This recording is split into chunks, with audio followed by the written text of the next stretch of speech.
அங்க இயேசு கிறிஸ்து சொல்றார் பாருங்க, யோவான் 11:25.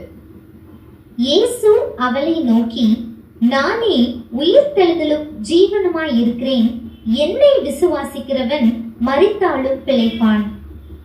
இயேசு அவரை நோக்கி, நானே உயிர்த்தெழுதலும் ஜீவனுமாய் இருக்கிறேன். என்னை விசுவாசிக்கிறவன் மரித்தாலும் பிழைப்பான்.